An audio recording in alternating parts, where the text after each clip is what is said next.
sometime next week. Yeah, so branches are expensive to operate. just central. Started out with this one. Well, first part kind of Then sticking around town. we get to that point, we can afford a branch maybe. So as I usually do before we start our meetings, if you have a cell phone, either turn it off or silence it, please. Pretty sure it's off. Hardly ever use it.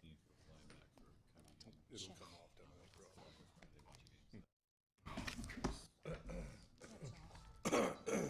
I'm not one of these. I always have to have it on people. So I will convene this joint work session between the City of Oregon City and the Clackamas River Water Board. It is 5:30 p.m. on August 8th, 2017. If we can, we'll just go around the room here and do introductions, starting with Commissioner Ide. Nancy Ide, City Commissioner. Dave McNeil, Clackamas River Water. Dan Holliday, Oregon City Mayor. William Blanis, Water Commissioner. Brian Shaw, Oregon City Commission. Naomi Ancher, Water Commissioner. Renata Mengelberg, Oregon City Commission. Larry Sola, Clackamas River Water Commissioner. Hugh Kalani, Clackamas River Water Commission. Tony Conkle, Oregon City City Manager. Todd Heigerken, General Manager for Clackamas River Water. Do me a favor and open this. So do we want, you want to do this? We're done. There you go. Katie, do you want to do the audience too? No. Okay. All right, so we have one item on the agenda, 17-461, update on the joint engineering study requested by both the City of Oregon City and Clackamas River Water. Mr. Lewis.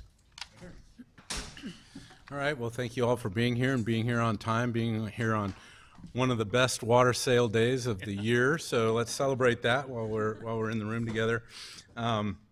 Yes, you're definitely here for a joint work session, something that we've both been planning for and was part of a scope of work that we executed combined together with Murray Smith and Associates, or Murray Smith now.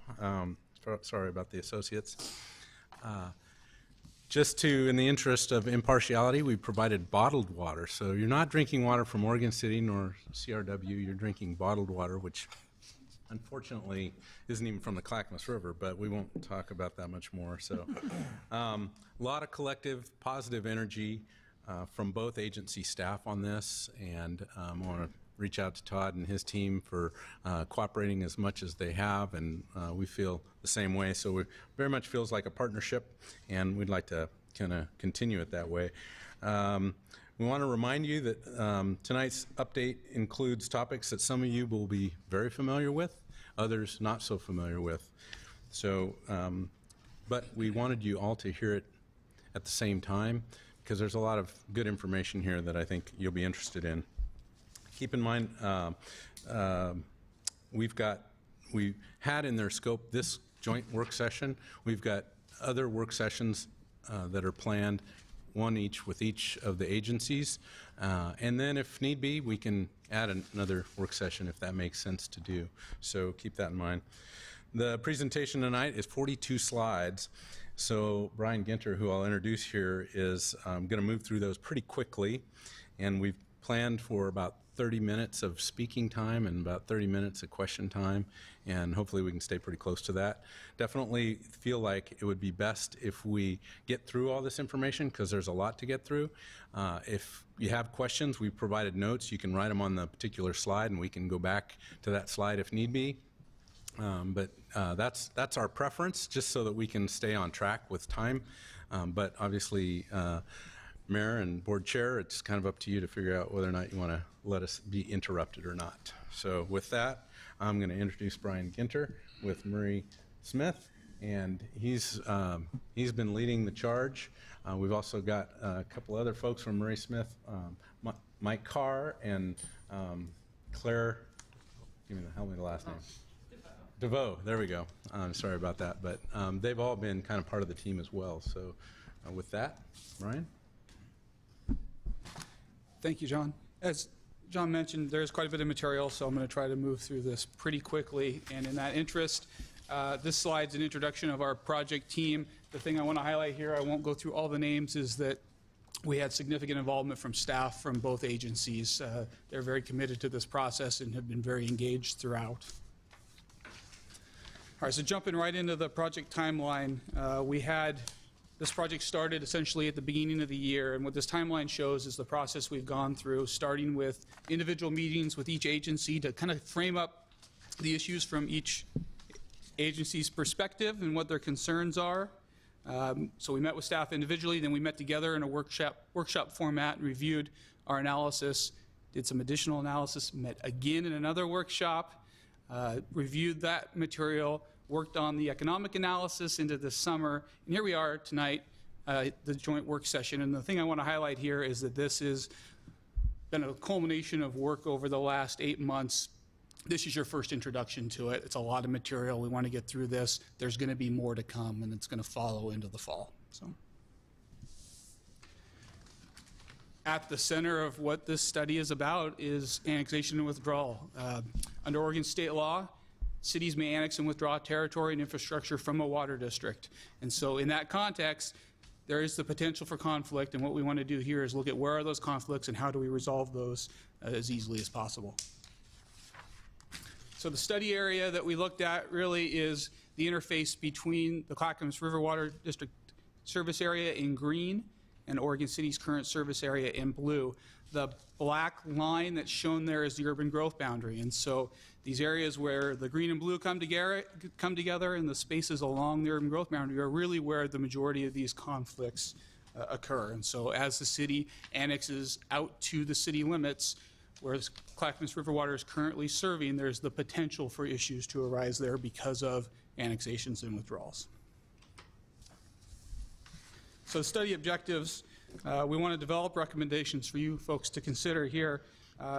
Defining the likely future service area changes, it's important to understand what's going to happen and how it's going to happen.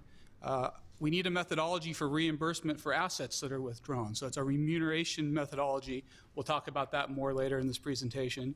And then opportunities to minimize redundant parallel facilities. So if the district continues to serve and upgrade facilities in an area that they're serving today, and the city eventually is going to annex and withdraw, there is the potential for redundant and parallel facilities to be constructed there. We want to avoid that. That's not best for the customers.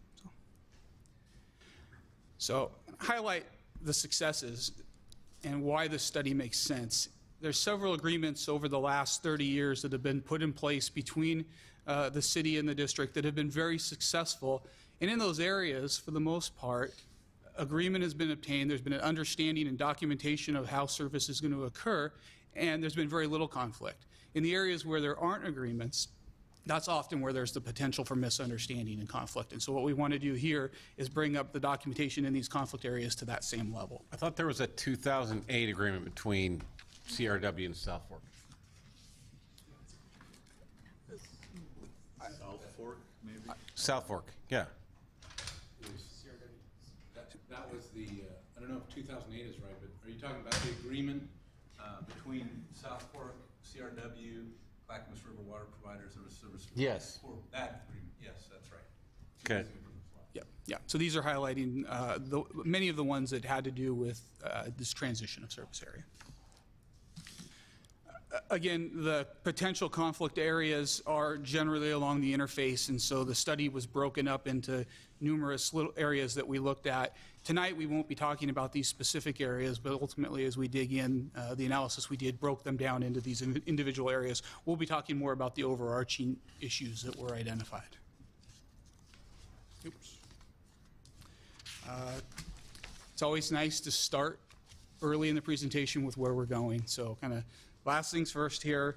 The highlights are, one, annexation and withdrawal is going to occur over a period of years to decades. This is a long-term process. There are no overnight changes here, so I want to emphasize that.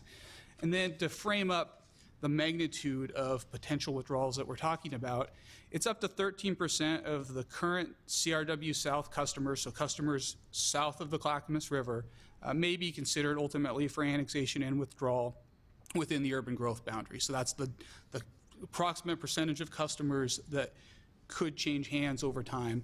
And then secondly, because there is infrastructure that would also be withdrawn, approximately 6% of the water mains south of the river could ultimately be withdrawn by the city. Of those, about 30% have actual remaining value that could be reimbursed. And so it's about 2% of the piping south of the river that is subject to this study. So we'll get into the identified points of agreement because there's a lot of them. And that was the good news here, is that as we talked at the staff level, we understood that generally we were on the same page in a lot of areas. The first is that transition should be minimized. Should minimize customer impacts and benefit the customer base of both utilities. That was a really important overarching principle here, was to make sure that the customer is not harmed. Related to the reimbursement, CRW investment in improvements is discouraged without a reimbursement methodology. We'll talk about that here a bit more coming up. And then necessary infrastructure is not eligible for withdrawal, and parallel infrastructure should be avoided. There's 4 more that come later, and we're going to run through these 4 with some examples and then come back and have 4 other points of agreement. So again, the first one, minimizing impacts to the customer. What we saw was that there are several areas throughout the city where there are existing customers in orange on this map here that are essentially islands. They're CRW customers that are islands within the city served from Oregon City infrastructure. These are ones that make sense to annex and withdraw and complete the process. They're a challenge for continued service for CRW. Essentially, it's just a meter reading and billing customer, but they're essentially receiving all of their other service in terms of water from Oregon City. The next one, CRW investment and improvement, is discouraged without a reimbursement methodology. So here, what we have is pipes that are Clackamas River water in green and Oregon City in blue. The purple line is the city limits. You see it jogs all around here, which is part of the challenge as annexations occur. But you've got an older main in Forest Ridge here that is at the end of its useful life, but it's also likely to be annexed and withdrawn soon. And so for CRW, investment in that main, only to have it withdrawn by the city is a challenge. And so you need a reimbursement methodology in place so that CRW can make the investment in the asset and then be reimbursed appropriately at the time when it's withdrawn. The third one, necessary infrastructure is not eligible for withdrawal. So the light blue main there is a CRW main running partly through the city, outside the UGB, back inside the UGB, ultimately connects to CRW piping that runs south through the city towards the Beaver Creek area.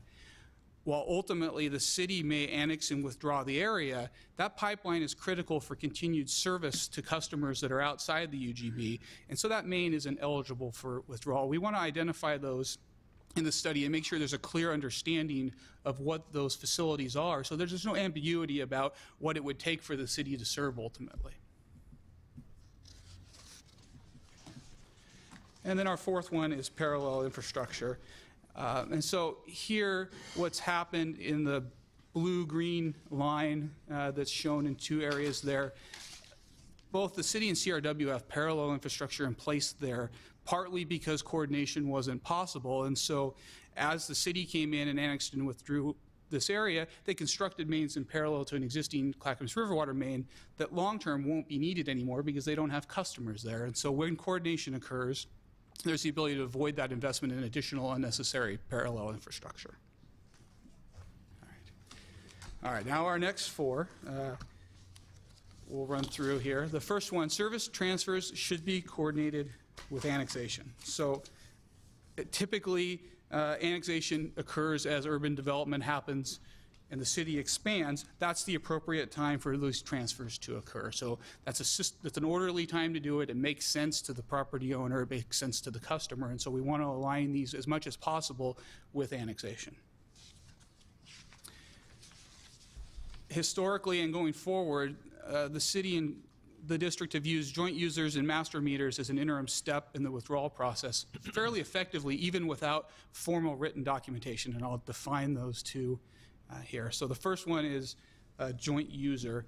So the area circled there in the upper right-hand corner is a place where there's a district water main connected on both sides to, or on one side to a city-owned main, on the other side to a jointly owned main, and there are customers along that line that are Clackamas River water customers. And so what you have here are Clackamas River water customers served through infrastructure that's a combination of city and district infrastructure. They're still Clackamas River Water customers and are metered that way. This works for these isolated areas pretty effectively. It can get to be a challenge as you get to the next scenario, which is the master meter. So same area now, we're in the lower left-hand corner. This is out South End Road to define where we are. Here you've got a jointly owned main coming off of an Oregon City main at the top end of the picture, and then transitioning to a Clackamas River Water main extending out beyond the urban growth boundary where they will continue to serve. So in this case, a joint user didn't make sense. There's a point there that's a clear defining line to put in a meter and meter all the flow from the city system into the Clackamas River Water system. And these are really just mechanisms that have been used historically that we'd recommend continuing to use as these transitions occur. It'll be important to have an orderly transition, and these are both very effective. The next is, limited CRW service within the city limits may be appropriate in places where topography and existing infrastructure, so the elevation and existing infrastructure, just make it reasonable. And so the HOP area is a perfect example for this. So we're up at the Barlow Crest Reservoir, Barlow Crest Pump Station, up at the north end of the city limits. And here, and this is facilities that were partly jointly constructed under that HOP agreement. Here there's an area that's served by the Barlow Crest Pump Station that's at too high an elevation to be supplied by any of the city's existing infrastructure. And because it was originally not in the city limits, it was served by Clackamas River Water through that Barlow Crest Pump Station. So the two options are either continue to serve that way, or the city constructs significant additional infrastructure, including a new pump station and parallel piping. And so in this case, the best thing for the customers, as we look at this, would be to continue to serve through existing infrastructure, even though it is within the city limits. With that comes some challenges, one of those being management of sewer bill payment. And so there's agreements that need to be in place, but there's a good precedent for doing that effectively and having that collaboration. And then the last one is that there are areas of potential shared infrastructure development, so like the HOP area, where there's opportunities for cost savings and improved reliability. I'm going to tee that up for now, and we're going to come back to that one a little later, but that's with an example.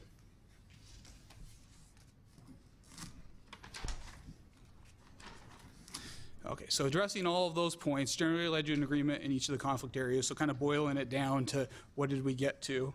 The first is that there's areas of obvious transition, those islands. I like to think those are a win-win-win situation. It's a win for the city in terms of customers that are generally should be within the city limits are in the city limits and are served with city service. It's a win for the district. Those are customers that are challenging to continue to serve as they really are islands separated from the rest of the district.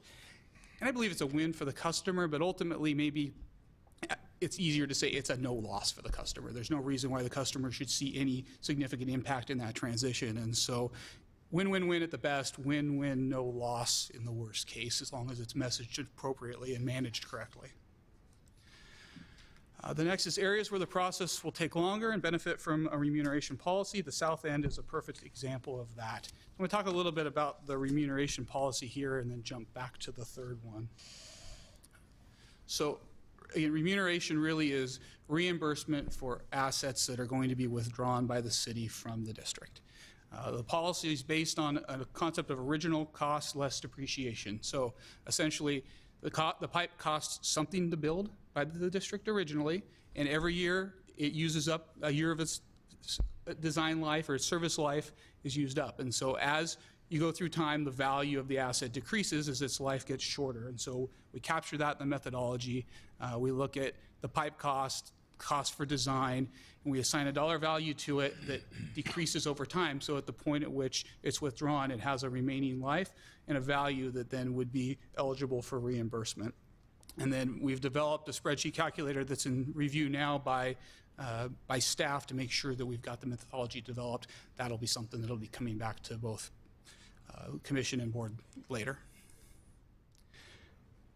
And then the third is areas where long-term planning should inform infrastructure investment. And so we'll talk about it in greater detail here in a second, but the Beaver Creek area is one area where the service area interests do overlap some, and there is some potential or an opportunity there for some cost sharing. We'll jump into that. So the first thing is that for a cost sharing or joint solution to occur, it is going to require policy decisions. And so this is a longer term interest in terms of understanding whether there is a benefit and if it does make sense. The purpose of this study in the context of this topic is to inform the engineering alternatives that are available and give you information. We're documenting the long-term impact related to the Beaver Creek concept area and the urban reserve areas. Those are the areas of overlap that are of interest here. And we understand that it's a time-sensitive issue for both entities, and so we want to make sure we're getting the information out in a timely manner. There's development that's occurring now in the Beaver Creek concept area that needs to be planned for. Okay, so jumping into this, and it gets a little bit washed out, but again, the black line is the urban growth boundary, and the things I want to highlight here are the blue, it's really washed out, the light blue Beaver Creek concept area that's east of Beaver Creek Road inside the urban growth boundary. Could that be less blurry? Not really. Okay. And it is in the handout too, and it's actually clearer in the handout. It's slide number 33 for folks. Makes it probably a little bit easier to see. Yeah, if there were numbers, it'd be helpful. Good point. We have it right here. Oh, you got it set with, there you go. There you go. No, I got one. Okay. I just know what page it's on. It's this one right here. No good. Okay. You got lucky.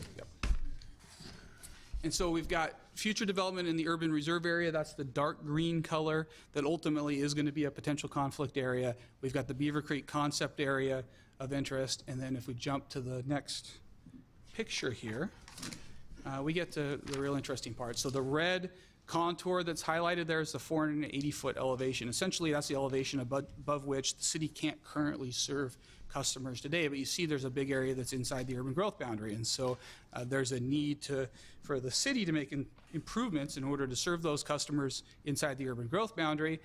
And then that large green area that's outside is CRW's service area. A large portion of that is the Beaver Creek area. They have a need to make improvements in that area to serve their customers. So my guys probably didn't tell you, but we don't do acronyms. So can you explain what HGL is? Sorry, I can't absolutely. So hydraulic grade line is the elevation, the overflow elevation of the reservoir. So essentially it sets the pressure. So the water, if you were to poke a hole, a pipe, anywhere in the system, a column of water would rise up to the 480-foot elevation. Every 2.3 feet of water column is equal to 1 psi of pressure at a location. So it essentially sets the pressure for customers. All right. Yep.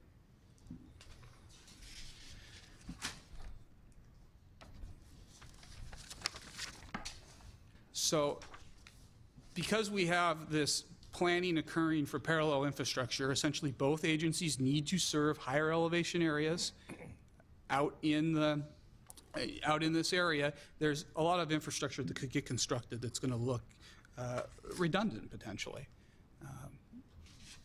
One too many.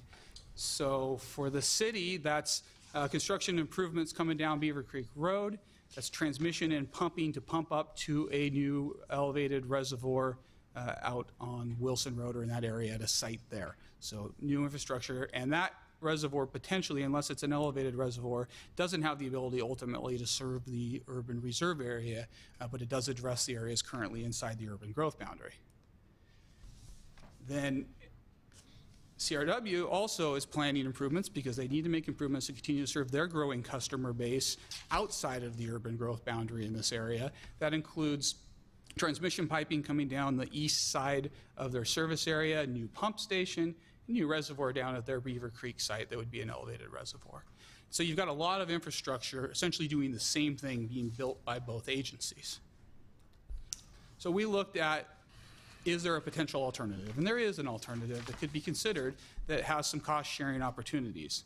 And so this is essentially common transmission coming down Beaver Creek Road, where both agencies do have piping and pump station facilities, a new reservoir out at the Beaver Creek site, and piping in between.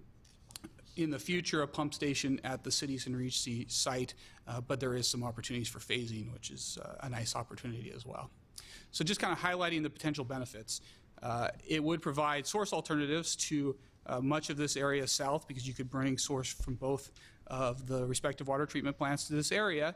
And so one of the things that's important is to understand whether or not this alternative meets all of the same objectives as the individual options. And so one of those has to do with resiliency and resiliency in particular. Does redundancy equal resiliency, or is there an opportunity to harden the piping that's already in place and make improvements that might be equivalent to that at a lower cost? A joint solution allows for flexibility in investment related development timing. So there is phasing. There's a lot of facilities that are already in place, pumping and storage, to serve the customer base today, and then be able to phase those improvements in as development occurs. And then finally, ultimately, as the long-term facilities are built, there's some opportunity there to reduce the number of facilities required as aging facilities reach the end of their useful life. There is a need to look at it further, but at initial look, it looks like it does have good potential and warrants further investigation.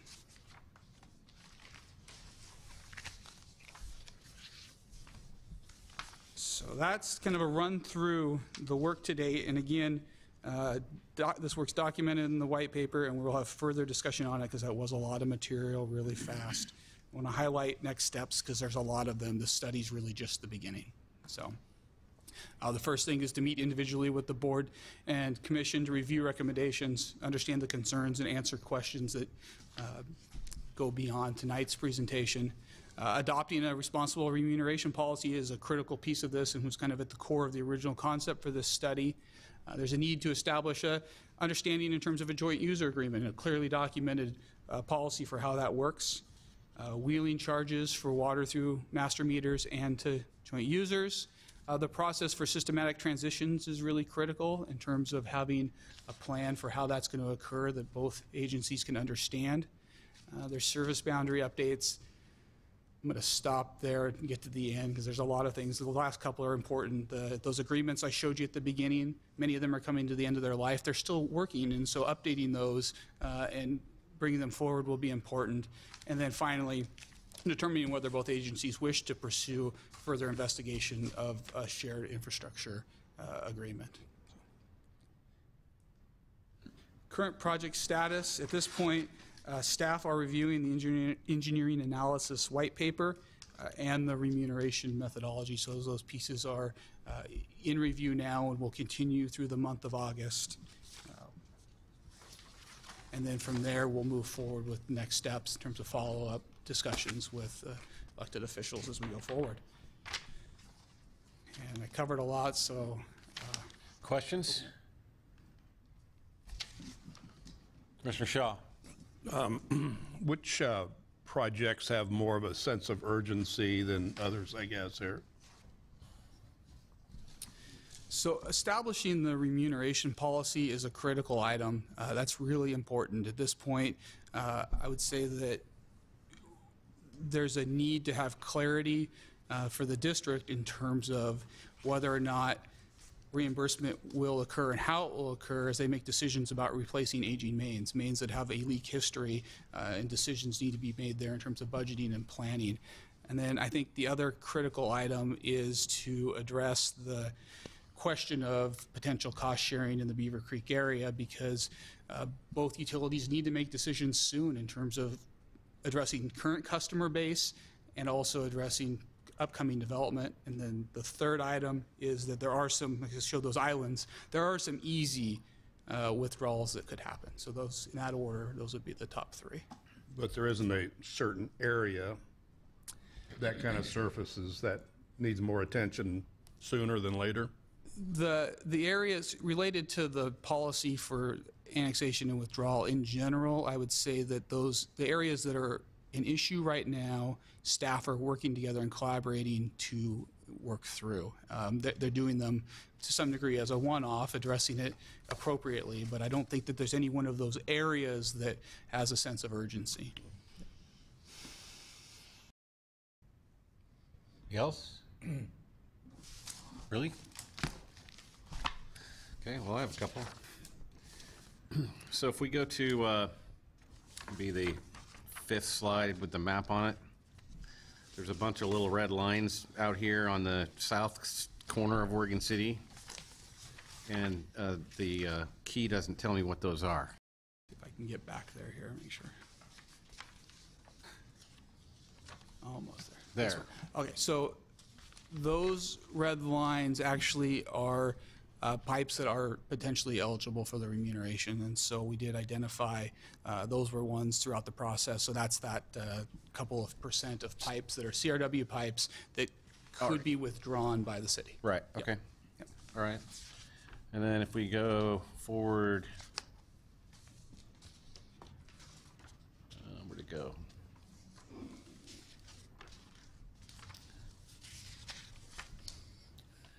So the slides don't have numbers, but it's the master meters slide.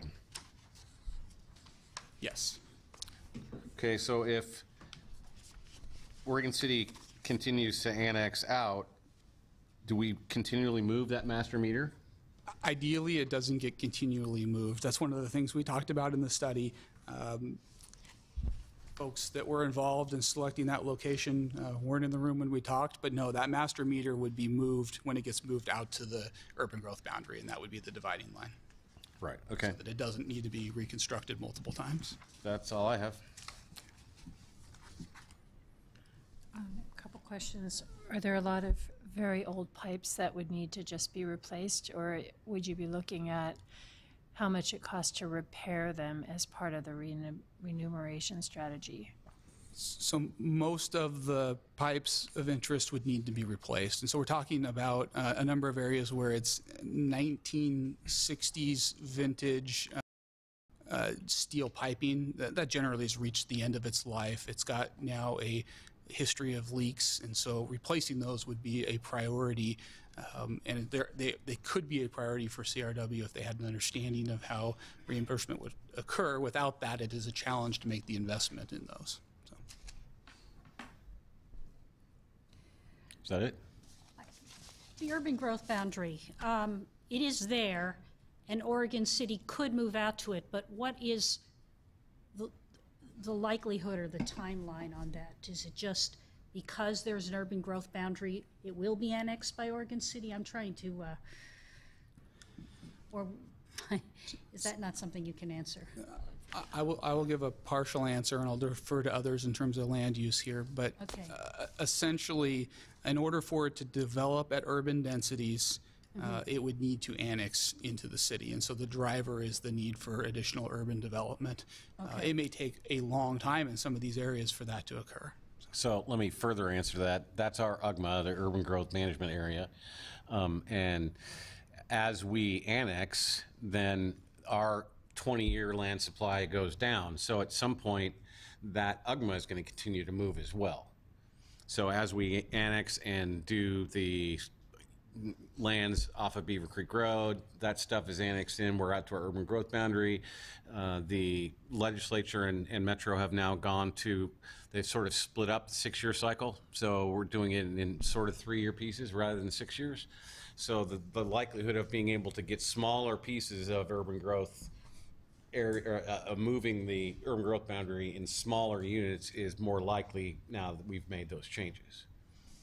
So I guess the one thing I would say, at least from my point of view, as far as the mayor of Oregon City is concerned, is I don't want to see us politically constrained by, you know, we need to make sure that this thing works out for both parties and for South Fork to make sure that we still have the room to move out. And I especially don't want to see Clackamas County permitting subdivisions inside our urban growth boundary, which they are currently doing in Happy Valley. Okay, that answered my question, thank you. I had another question about Beaver Creek. We were talking about, first we were talking about parts of Beaver Creek that are definitely within the possible annexation, and then we were talking about a part of Beaver Creek that seemed further away where both parties are planning infrastructure. So I was a little bit confused about that.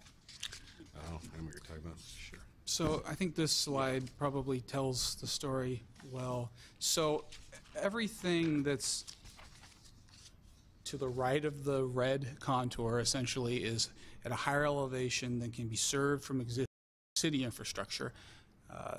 Clackamas River water has the Beaver Creek reservoirs that serve customers above that elevation. And so there's overlapping needs for the whole broader area that you see in this map here, Okay. and that Clackamas River water needs to make improvements to serve the broader light green area. That's their service area there. Oregon City needs to make those improvements in order to serve the really light blue colored area that is the Beaver Creek concept area as it develops.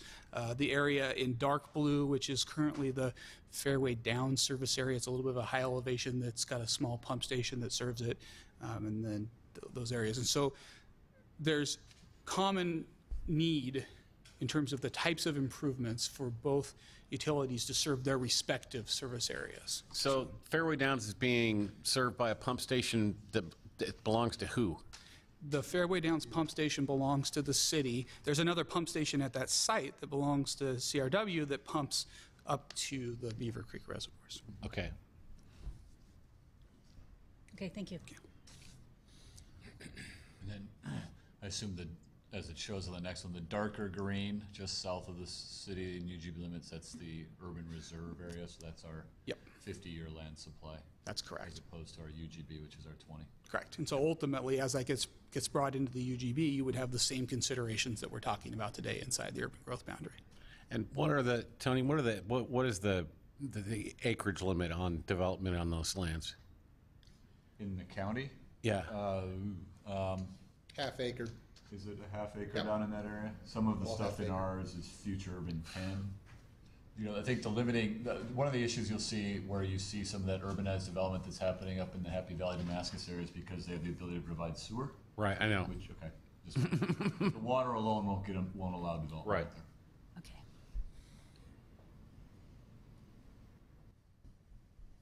Other questions?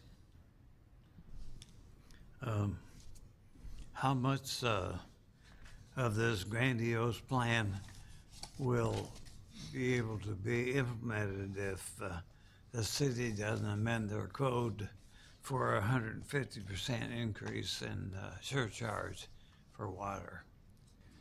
So that is one of the challenges to the process of withdrawal, is that in order for it to be effective and not hurt the customer potentially, then addressing that 150% surcharge for service outside the city limits is a critical item. And so a lot of those islands are currently islands in terms of service, but also they're islands that are unannexed within the city. And so that transition becomes much easier without the 150% surcharge in terms of the respective agencies being able to look at the customer and say there's no harm. Tony, can you or John explain that a little further for me? John, give it a shot. So right now, the city has a code that requires folks that are outside the city limits but getting city water service to pay 150% of their water bill, or what the water bill would be.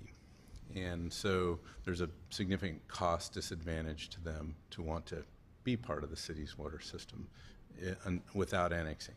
Right. So we've, in the past, we've had voter-approved annexations. It's been harder. I'm not sure where the policy decisions are going to go with annexations, but seems to us, as we were talking about solutions, that that's a requirement that's not necessarily serving the city's needs in the way that it probably was originally intended to do. So it makes sense to us to change that, or recommend that we change that to the City Commission. Okay. I had another question. If you did a project that was jointly done by both the city and CRW, who would own that infrastructure? Would that be Both of us, both of us? just like Barlow Crest. Yeah, that's a perfect example. The HOP agreement lays out a split of share Thank for you. this. Other questions?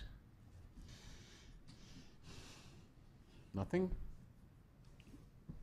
I want to recognize Bob Martin, counselor from Westland. He's a member of the South Fork Water Board. He's here tonight. Thanks for coming, Bob. Appreciate Westland being here. If there's no other questions, we have nothing else on the agenda, then we're adjourned. Dinner time.